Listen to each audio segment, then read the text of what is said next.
It's the middle of the summer now, and that means that a lot of kids are either coming home from or going to a summer camp.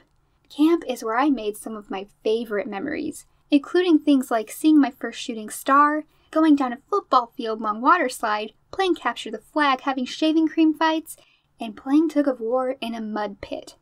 This story, that I am particularly fond of, comes from when I was in middle school. You know, that time of life when boys and girls still kind of want to tease each other, but they like each other too. Little did I know that was about to go to a whole nother level.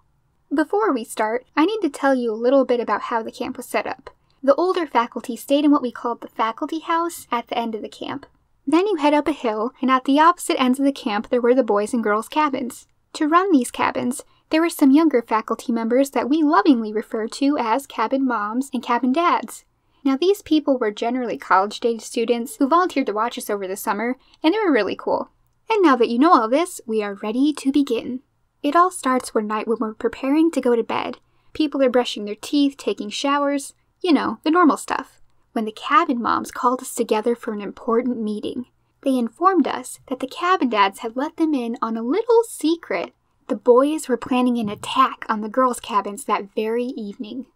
Apparently they were going to come over and pretend to be such gentlemen by serenading us, and then surprise us with a hail of water balloons. But the surprise was on them, because the cabin moms were planning a counterattack. They decided, hey, we need some ammo of our own.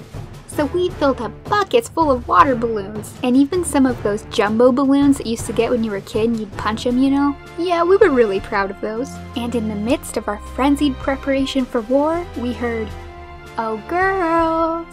And we all exchanged a devious smile, for we knew what was about to happen. Taking a water balloon and hiding it behind our backs, we stepped out to greet the boys. As soon as we were all outside, the boys sang a really cheesy song. It was pretty bad. I don't think they even rehearsed it.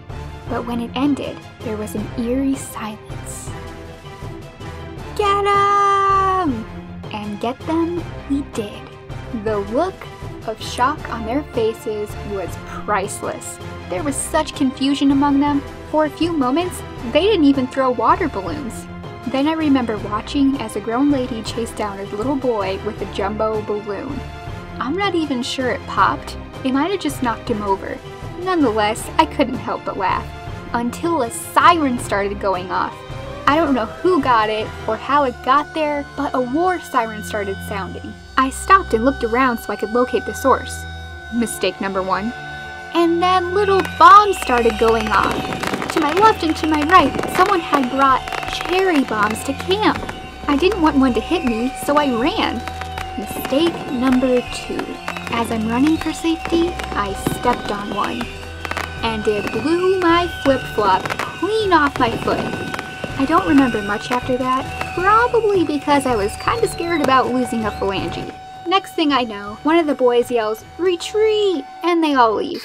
We go to bed. Great night, good memories, sweet dreams. The next morning I wake up, make sure my foot's still there, and head down to the dining hall for a nice breakfast. As we were eating, we noticed that the boys seemed weirdly tired. We asked them why, and it just so happens that the cabin dads had locked them out. And I don't know if I remember this correctly, but I'm pretty sure the cabin dads were standing on the rooftops with super soaker water guns, and the boys had to fight their way inside to go to sleep. That was just the cherry on top. Well played, cabin dads. You have my thanks. So what's the moral of this story? Whatever you do, don't wear flip-flops to a battle, because rest assured, they will betray you.